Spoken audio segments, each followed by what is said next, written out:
I am delighted to be here tonight to introduce my friend Sydney Lee. I'm happy that Rick often opens the festival with a poet. It is the higher genre of literature, and he gets it right every time. You'll see tonight. And he normally invites me to introduce the poet, and I've been running out of tricks, so I asked a friend to introduce tonight, and she is feeling the effects of the season changes. So this is part of her with a major addition. Darn. That one didn't go over so well. Thank you, Liz Powell, for helping with this. When power leads man towards arrogance, poetry reminds him of his limitations. When power narrows the area of man's concern, poetry reminds him of the richness and diversity of his existence. When power corrupts, poetry cleanses. John F. Kennedy, Amherst College, honoring Robert Frost. If you have been whiling away your time this past year sugaring maple or snowmobiling some backwoods or secluding yourself on a lake or mountain, unaware of the turnings of the world or of even your own backyard, you should know that Sydney Lee is your designated poet. He is the Poet Laureate of Vermont. This is a title earned over years of writing some of the most compellingly original poetry with your backyard as its central backdrop. But yes, filtered through the many interior and exterior locales, lores, literatures, and loves that have accumulated to shape the poet he is today. Tonight, we come together not only as Vermonters, but Vermonters with a legacy. I need to turn off my screen. But Vermonters with a legacy rich in literary and artistic tradition, a people with the audacity to have a state poet to realize the cultural and political importance of poetry. Sydney Lee, as Liz points out, is the ideal poet-citizen, active in both the world of literacy and conservation. Sid reminds us how sacred our walkings on this earth and models a kind of reflection spawned by myth, literature, memory, and nature that is rare and meaningful. He revivifies a deep love for the wonders of the journey of man and the ground he walks on. Even after 11 volumes of poetry, whose titles include 6 Sundays Toward a Seventh, selected spiritual poems, Young of the Year, To the Bone, new and selected poems, and Pursuit of the Wound, finalists of the Pulitzer Prize in Poetry, I am sure Sydney Lee is the kind of poet who would never, ever use the word revivify.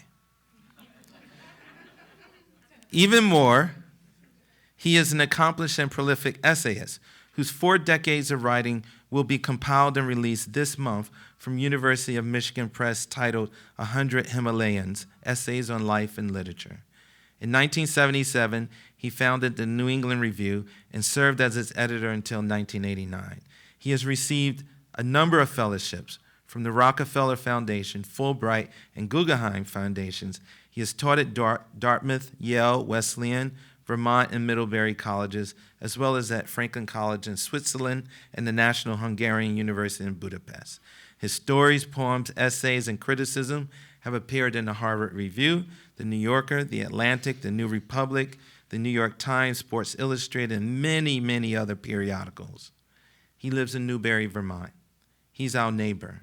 He helps us, as Vermonters, continue to eternalize, celebrate the fact that, as Shelley said, the poet is indeed the unacknowledged legislator. Please help me in giving a warm welcome to our State Poet Laureate, Sydney Lee.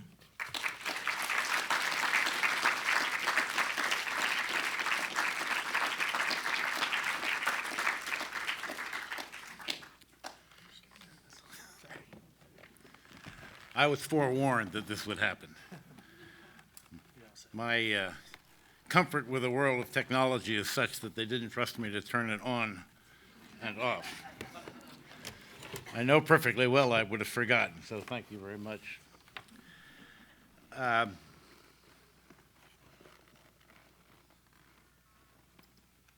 This is really remarkable.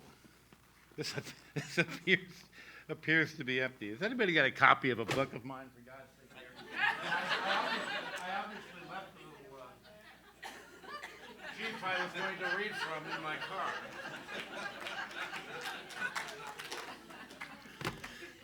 That's really a new low for me. The novelist Richard Russo wrote a wonderful book called Straight Man. I don't know how many of you have read it. The protagonist of that novel is sort of Maverick Dean of a mythical college in upstate New York. At one point is musing as his wife is off at a conference, and he says, I won't quote this exactly, but I'll get the gist of it. He resented the number of instances in which his wife accused him of incompetence and forgetfulness. He resented even more profoundly the number of occasions he gave her to render such a judgment. I don't think I'll be able to keep it a secret from her, so I'll have to confess this when I get home, and I can see the eyes rolling from east to west. Hey, there's some more.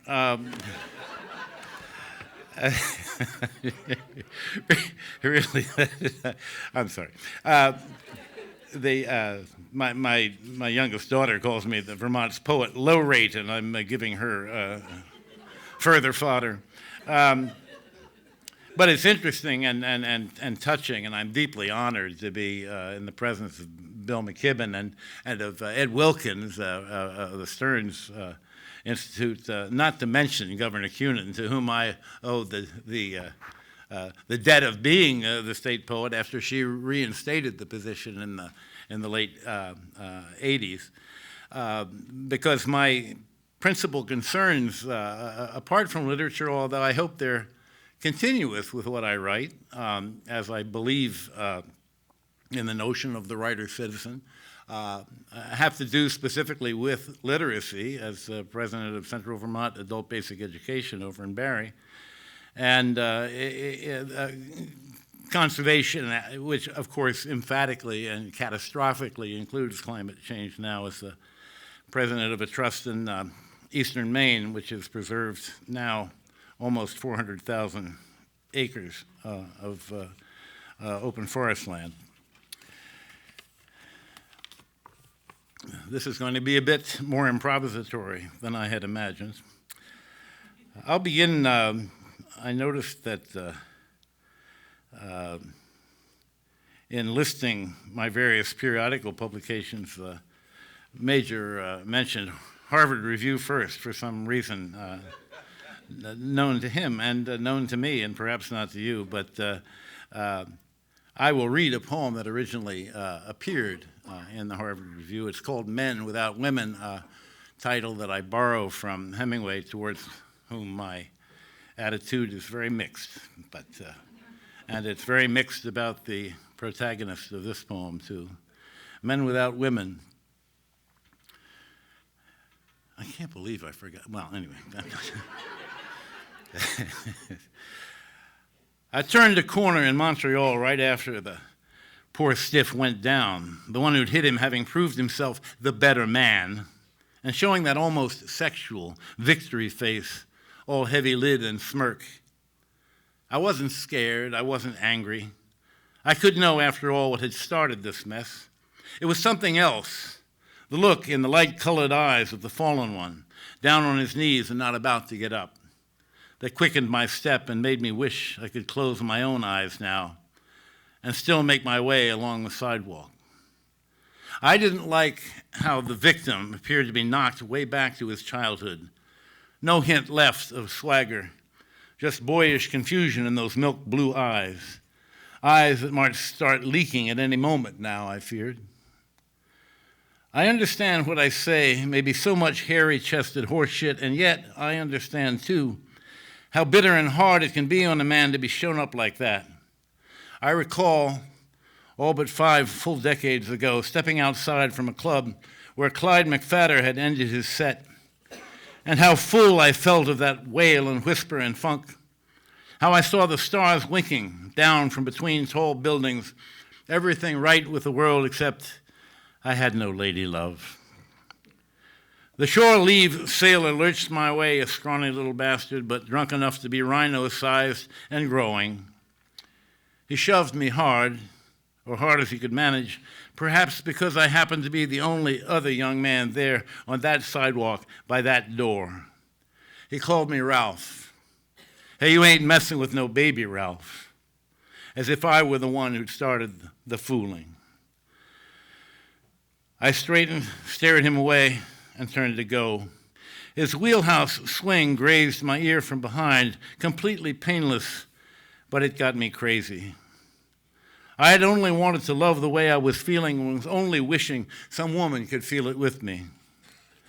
My punch didn't miss. Down on his knees, the poor jerk shook his head and hacked, the fist I'd thrown having caught him not on the chin but under, right on the Adam's apple.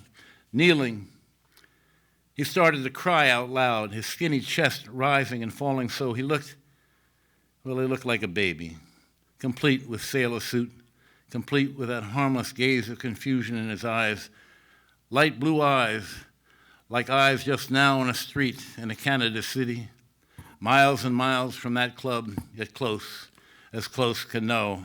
And so I bent and helped my sailor up and brushed him clean and walked off. All this, as I remember, went down after Clyde had left the Drifters.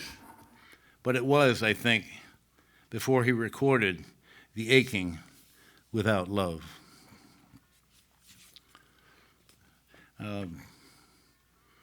Mercy, mercy, mercy, as long as we're on a musical theme. The Stilt, they called him, the Big Dipper. Chamberlain was the man for whom they changed the rules because one night he scored 100 points in a game. And Wilt owned Pep's Musical Bar, Broughton, South Philadelphia, 1965, with a kick-ass Adderley sextet of the time, Cannonball on alto, his brother Nat on cornet, Joe Zawinul on keyboard, Yusef Lateef on tenor, Sam Jones bass, and Louis Hayes drums. They were flat down cooking and turning out the whole damn place. It was standing room only. And there I was standing in a jam-packed aisle between bar and booth, in love with sound. How precisely I can remember that Yusef had launched into Gemini when I felt the tap on my shoulder and turned and looked straight into the middle button of a splash weave jacket and heard the voice from way on high. Pardon me, white man. What else on earth would I dream of doing? I felt, in fact, it was I who needed pardon, and not because I felt fear, as I might have, the man being more than tall, the man being wide as a truck as well, which you couldn't tell on television. No, not fear, but rather the total incapacity, my own or anyone else's, to take that night and the muted light and the mellow feeling from liquor and blow every ounce of it all into the air in one huge breath, a breath that would somehow change the world that I knew surrounded everybody. Dr. King was trying to change it. You could watch it every day on TV, the frothing dogs and redneck cops, the clubs, the hoses, the cattle prods. I was just 21 in '65, so this was likely my own first inkling that goodwill and hope may count for nothing, and magical thinking can't even buy you a beer if you can make your way, pardon me, past that wall of black bodies and up to the bar and make yourself heard over harmonies and tumbles down into dissonance and back again of the reeds and cornet, above the percussion, above the funky, wrenching chords that Joe broke into on Mercy, Mercy, Mercy.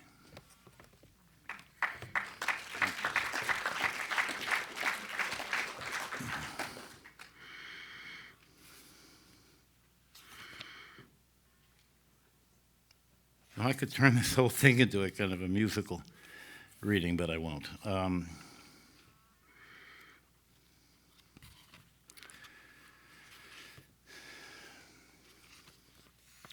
Football against the school for the deaf. By poor Paul's barber shop, I meet his eyes. They're clear enough. He's steady on his feet. He seems unruffled by my snapped-off stare and by the after appraisal I make sideways. More subtle, I trust, but I catch his look, not much. Perhaps he's used to it. But what has he been doing, growling, muttering down the town's one street, inspecting its few store of goods? And then I have it. He's deaf as turf. I have it, and it has me back over 40 years, the wind gone painful with grit and a pellet or two of something like snow, which won't stick now, though others will stick in time. Late fall, I played at guard, and something in those barnyard grunts and squawks from end to end across from us brought out a thing I still inclined to hide. Odd fear. Back then, back there, it seemed a savvy ploy to hide it under rage. The deaf schools players couldn't hear a whistle, so they'd stop whenever we stopped. Usually, at least, at times, I swore they took advantage of their useless ears to get a late lick in. They were smart, all right, and God, but weren't they violent. More violent even than the brutal game demanded. And yet I had some tactics of my own. There was a center playing opposite from me, a huge boy, strong and out for blood. He showed me so on the first offensive down as he sprawled in the pile, and he bit off actual flesh. A few plays later, just as the ball was snapped, I stood back lackadaisical and loose, my gaze all casual at the stands. He guessed the play was dead until I turned and ran my head as hard as I knew how to run it into his ribs. His coaches, post-deaf too, bore him away, their looks at me as mean as I've ever seen. I drew the penalty, unsportsmanlike conduct. Just now, and damn his soul, the old man climbs the granite steps toward Paul's pole in its final turnings, the end of day. The deaf get haircuts, I whisper to myself. It seems a wonder. And what have I been thinking all my life? That growling lineman's pain seemed all I craved. I'd meant to get a shave and give condolence. Both Paul's grandsons drowned last month in the Placid Amanuensis. Freak, we called it. Is it in my ken, the mind of a man? I find my car and take for home. I haven't even seen this yet. Where'd that come from? Good. I'm pleased to know it.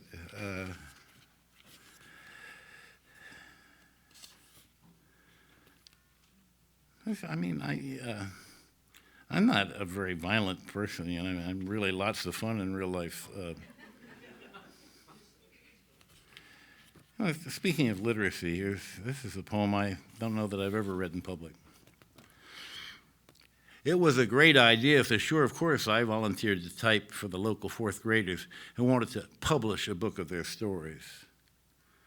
I myself had been publishing stuff for years, but my early attempts still somehow felt important, even if glory didn't attend them and hasn't elsewhere since. I moped in self-pity. Jeep was one of my earliest magazines, and Creative Moment and The Lamp and the Rabbit. Say what? But after a while, as I sat at the keyboard, I felt trapped in some pop culture dream where everything had to do with Power Rangers, Nintendo, and Boom and Zap, and butta, butta, butta. Where, I wondered, did imagination ever go? Or so remained my attitude till one narrative came along in which, rather than reciting the struggles, lapses, and recoveries of superheroes, the author provided an anti-heroic account that rang too unhappily true. Too true a tear it almost evoked, to quote the 17th century poet Vaughan. Who? It was one of those same old stories of discovery, although the heroine didn't seem to know what she'd actually found. The fiction clearly was no fiction. It involved a wedding, at which, she said, Daddy kept shouting and laughing, also dancing, and Mommy, me, and Tiffany, however, didn't dance with no one, not once. She spoke briefly, too, of the moon, but more tenderly of standing by a fence behind the groom's trailer, which, unlike her own, on good days, was not kept neat, and of how there was a pony out there. It was between a brown and a bay. She knew horses, I guess, and acted better than where it come from. There was so much whiskey and smoke, the pony smelled better than the air, and it was a dirty, rotten shame to leave him, and a shame me, Mom, and Tiff had to go home with Uncle Ware, which wasn't ever that nice to us and isn't an uncle, but Mom says he's a friend. And look, this is supposed to be a story of one of the good days, and look how it ends, just like this. P.S. by Tammy, the end.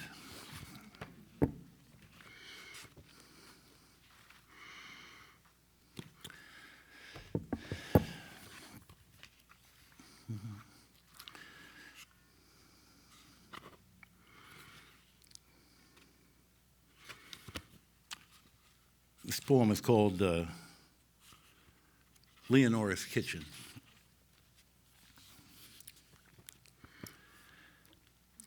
Imagine we did not know that she was so young, that she encountered a sudden illness and fell, gone out to the hen coop to gather eggs for Sunday night's light supper.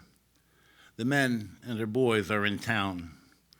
In the simple kitchen, the radio stutters with lightning that flashes far off near the station. On the table in the middle of the room stands a colander of beans, red tomatoes that sweat on the oilcloth design, the cloth translucent in every crease. It has been there so long. The light is peculiar, as if some realist painter had found a method with light that holds the painting's mystery. The scene can't yet be informed by any particular pathos. We haven't learned she lies out there, the white hens walking idly near her, stepping now and then across her ankles.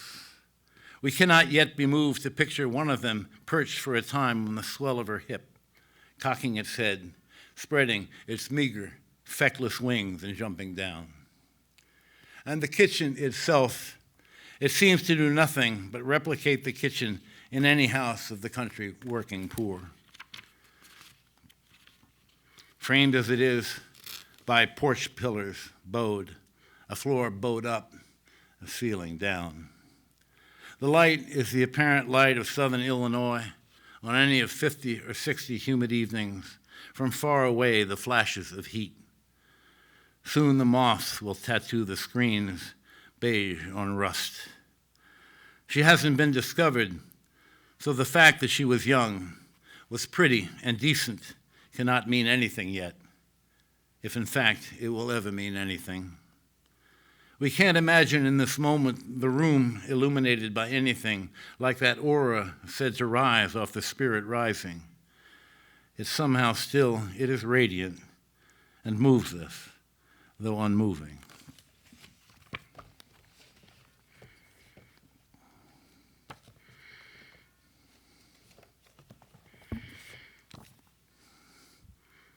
The late Bill Matthews said he was asked after a reading once, are those real poems or did you make them up?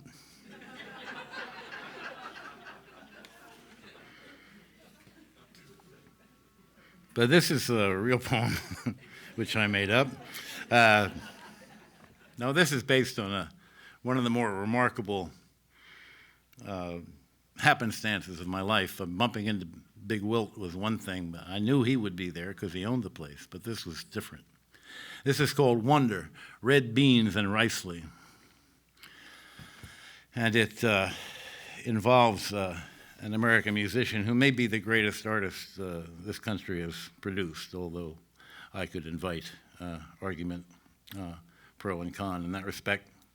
Wonder, Red Beans and Ricely. He blew the famous opening figure of West End blues, and then a long pause, a long, long pin drop pause. This sounded like nothing the four of us had been hearing out here at the famous Sunnybrook Ballroom in East Jesus, Pennsylvania, which was in fact a moth-eaten tent to which in summer the post-war big bands, then fading into the 50s, the likes of the Elgars or Les Brown and his band of renown, would arrive to coax the newly middle-aged and their elders into nostalgia and dance. My cousin, our pretty steadies, and I were younger, cocksure, full of contraband beer, but the moment I speak of knocked even us in the know-it-all chops. I suddenly dreamed I could see through the tent's canvas top, clear up to stars that stopped their fool blinking, and planets that stood stock still over cows and great-eyed deer in the moonlight, and ducks ablaze in their ponds, because everything in God's world understood this was nothing like anything they'd known before. It's still a fantasy, that sorry tent a lantern, transparent as glass, through which I beheld the landscape around it, as though it showed in some low country more than masterpiece, while no one danced. The crassest fat-necked burgher in the crowd sat rapt, as did his missus, the moment being that strong. It lingers strong, beginning to end, through the blues that followed. Then Velma Middleton got up to jive and bellow. She broke the charm, her scintillant dress like a tent itself, and people resumed the Lindy and foxtrot as she and he traded the always good for laughs double meanings of big butter and egg man and that's my desire and so on. And so we four, or rather we two boys, resumed our drinking and boasting until the band took its break. Full enough by now of the bud and some of the rum that the cousin had brought, which would take him in too sadly short a time away to another shore forever, I stood and pledged, I'll get his autograph. It made no sense at all.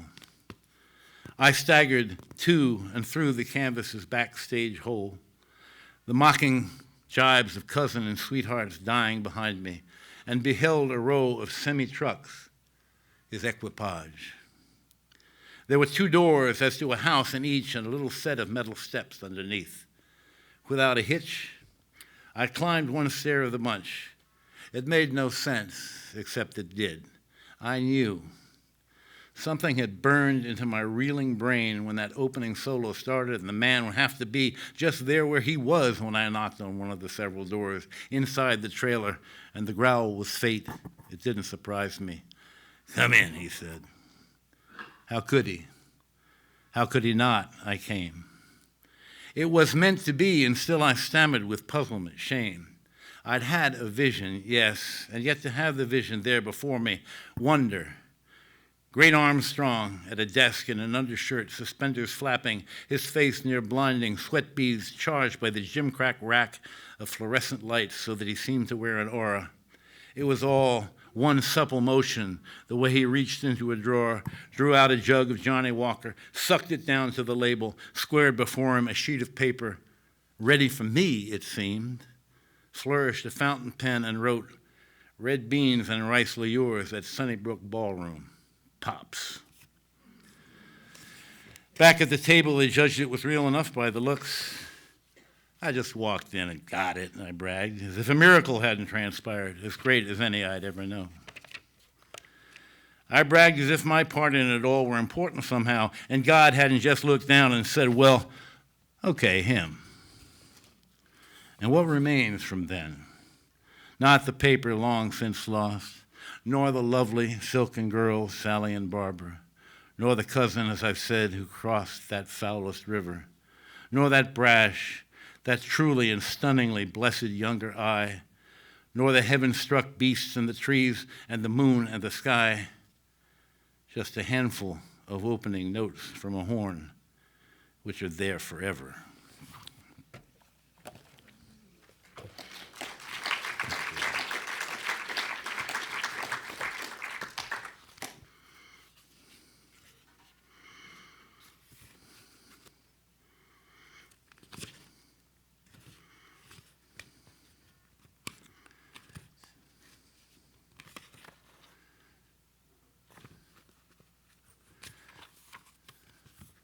No, I can't read that. I don't dare read that. I've read that, so.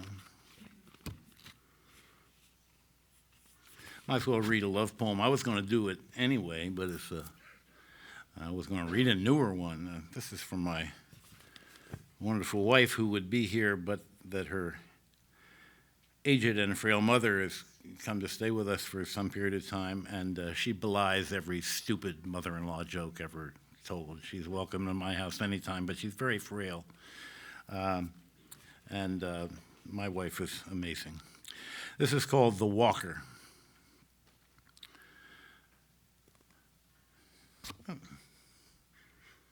The light's been all right for every other one. Is the sun going down or something like that? I see him out here yet again, and I'm right off desperate to tell you about him again, because if he can walk these merciless miles in a day forever and ever, as you know he does in all weathers since the coronary and bypass, from his out-of-plumb lone hovel up there on German Ridge, all the way south on Route 5 past where the mean geese live, that hiss and charge at him, though he pays no attention whatever to their fierceness and possessiveness, but tramps along on, and at length turns back toward home, I assume, where no one lives but him, because I've passed him coming and going.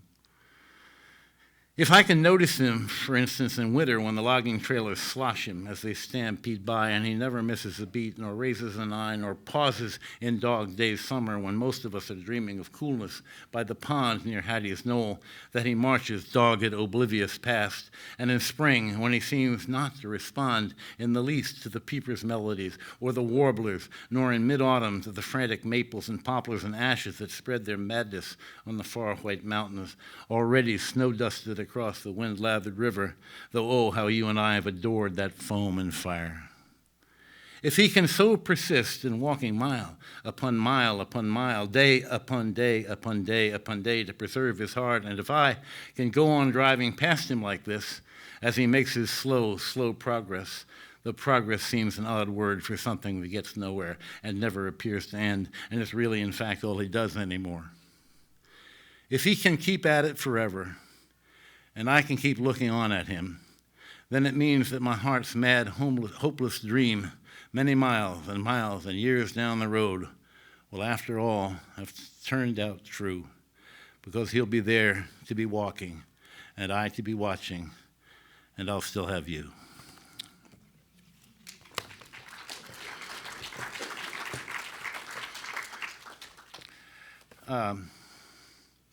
That might be enough. I'll read one more poem, I guess. This is the title poem of my last, second to last book. It's called Young of the Year, and it was written on the occasion of the birth of my first grandchild, who lives in Burlington, by the way. And since then, thanks to a couple of twins and then another child, I'd gotten to be 66 and thinking, I might leave the planet like my dad, never having known any grandchildren. And now all of a sudden, within a span of 4 years, I have 4 of them. Bring them on, I say. It's wonderful to have the opportunity to indulge all that love with no responsibility, whatever. Break all the rules on the sleepovers and then send them home. Young of the Year for Cora Jane Lee. A small hare's stride displays itself in snow dust up on this knob that we call the lookout. Young of the Year. I whisper the term our old folks used to name a prior spring's wild things, or the year itself, young year. New grandfather now, have I a right to the phrase? I speak it no matter. To me, its assonance appeals, its heft of optimism and forward-looking correct the mood. It is a counter cry to my vain appeals to some power unseen that it remake me into a youthful man, that it change this world. I scrutinize a certain mountain's western flank, ravines turn into fat white rivers in winter. I likewise scrutinize myself in relation to mountain. I used to charge her up and down in a slim few hours. Today I wonder if I'll climb there again, my strength and stamina less than once they were. What isn't? The mountain. The mountain's a wonder. With inner eyes, I see its trees knee-high at 4,000 feet. I see myself step onto aprons of stone at its summit. I'd never have dreamed how much I'd love it, loving that child. In youth, the thought would have turned me to stone. On the lookout, granted, a wisp, unidentifiable, blooded, of fur. So many hundreds and thousands of victims in a cruel season. Behind the mountain, an airplane, a roar to put me in mind of bombers searching out victims. In time, It may even be that I'll prefer to see her from here, not hear from her. I mean the mountain. Wonders never cease, it's rightly said. Those inner eyes go back and forth from infant to mountain, where even now in January the hardwood's fraught tight buds display their purple, enduring signal of spring, which will come, which has never failed to come. Already the girl and I have developed private signals. I can waggle my tongue at her or flutter my fingers and make her smile. I can lie back humming in uncanny peace, child on my chest, and I can remember how I held her father. But I think I hold her better. Peace. Perhaps it's for this one exchanges his further dreams. And perhaps I know what's worth the knowing here on earth, among its weather-decked hills, its beasts and birds and their ceaseless cycles, migrations. Of course, the glorious earth will take me back. Of course, the young year hair give profligate birth. Thank you.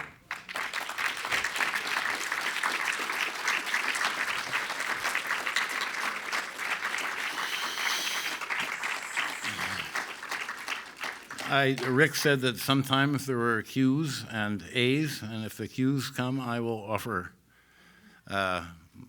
answers if I can. Otherwise, we can all. I mean, I don't mean to discourage them at all. I've been visiting community libraries. I had a desire to get out of the academic and institutional circuit and to encounter questions which are actually designed to elicit information rather than to demonstrate knowledge. It's extraordinary. One more reason to feel proud of our little green state. I went to the website, the state librarian's website, for a list of the libraries in Vermont. Do you know there are over 300 libraries in the state of Vermont, a population of 700,000, give or take?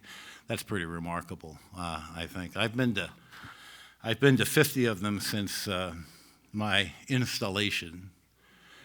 I wish there were another. It makes me feel like I'm some sort of some exotic ox that's been stuffed and put into a glass case somewhere, you know. But anyway, and it's been just wonderful. It's wonderful people I've met, characters, intelligent, interesting, terrific people who are literate without being self-consciously literary, and that's a real breath of fresh air for me. So if there are any questions, I'll do my best. Yes, ma'am.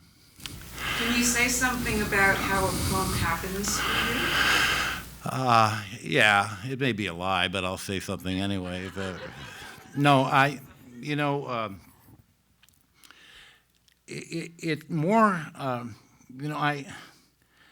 My primary vehicle for memory is oral. I remember things that have been said to me, and sometimes they're things that don't seem particularly remarkable. I wrote a poem fairly recently called Abattoir Time, and I was talking to a local friend who's a young man trying to make it one of the few farms left in Newbury. There used to be 25, there are now 5, and this one is really struggling.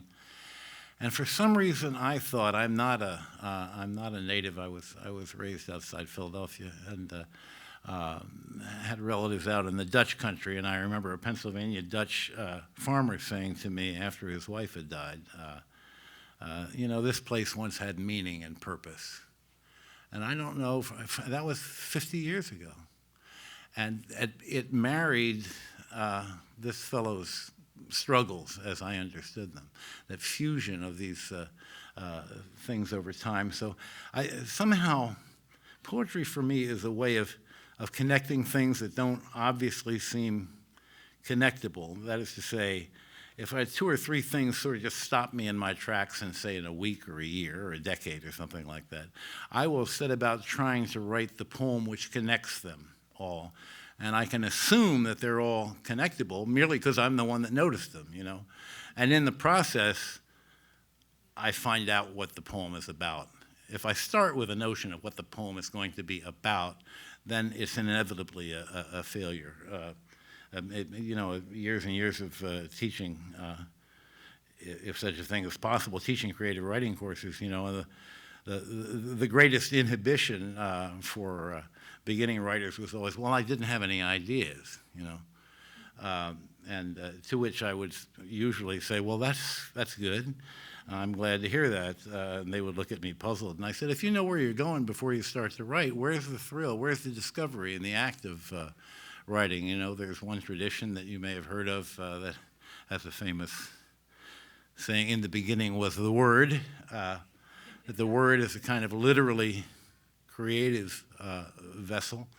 And I just have faith that if I start to write as accurately as I can about these things, often, as I say, oral things, and how they connect, that what we call the meaning of the poem, which includes how it is said, it's not merely the intellectual or psychological or philosophical content, that it will be given to me.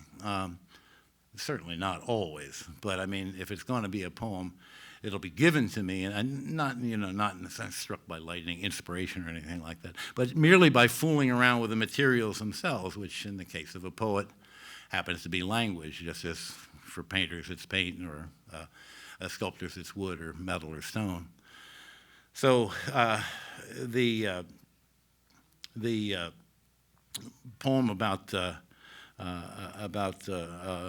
Louis Armstrong really began not at all in that old Sunnybrook ballroom, but listening to an old neighbor of mine talk about how much he loved to watch the ducks on his pond and how they shone, and so, well, I started writing about that, and then all of a sudden, I don't know if there are any ducks outside that tent where we were dancing, but it seemed that there might be, and that they might shine, especially under the circumstances of this extraordinary experience that I had just orally. So that's how that poem started, just for example. That was the germ. It wasn't the direct recollection of this incredible coincidence of meeting Louis Armstrong. That came in very unpredictably and a good deal later. Yeah. Sir? What do you think about the e-books? What do I think about what?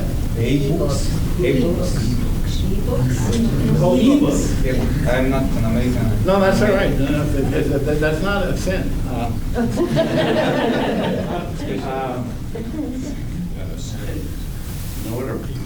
Whatever Paul Ryan may say, that's certainly not anyway. I don't know what to think about ebooks because I'm barely a 20th century man, let alone a 21st century man. This morning I had some trouble with my internet, so I called up the Fairpoint tech, and he was walking me. I said, nothing was working. Is the internet light on? No. And finally he said in a very gentle way, sir, is your modem turned on?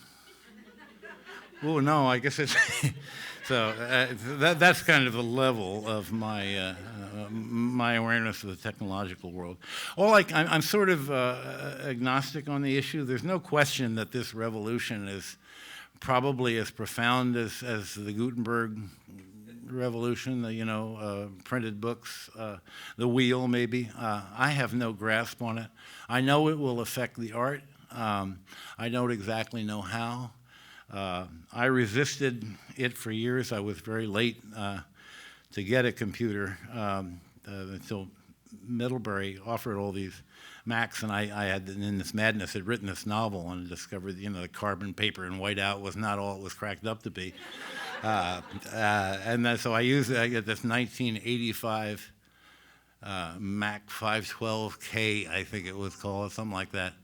And I used it until about 1995 until I couldn't get any parts for it anymore and no discs that would fit it or whatever. So I'm not a really technological guy. I am sentimental about the physical book in my hand. It's just the way I am. I used to hold that up as a kind of a virtue. I just think it's, we have a habit as a species of elevating things that we like into virtues and things that we don't like into vices. And I'm no better about that than the next person. I don't know why I'm sentimental about holding the object in my hand. I like the way they're made. I'm interested in the photographs and the blurbs, you know, and so on. I think the first poem I ever published online was with a very good magazine that comes out of BU called Agni. And when I'd never submitted to them before for some reason, although I'd read the magazine quite frequently. And they took it and they said, "Oh, we're happy to have this for the online version of the magazine." I thought that was some kind of insult, you know? I mean, I just, you know, well, I'm not good enough for the print edition or whatever. Like, and I discovered, as I have discovered since, because I begun to publish online somewhat, boy, I get a lot of response. Not always adulatory, I don't mean that, but I get a lot of response. More response, in fact, poems that I publish online than I do in print media. That tells us something about where we're at. I admit that there are days, all kinds of reasons that I'm happy I'm not a day under 70, but anyway. The real stuff is coming, and I'm not good for it. Well, thanks again, everybody.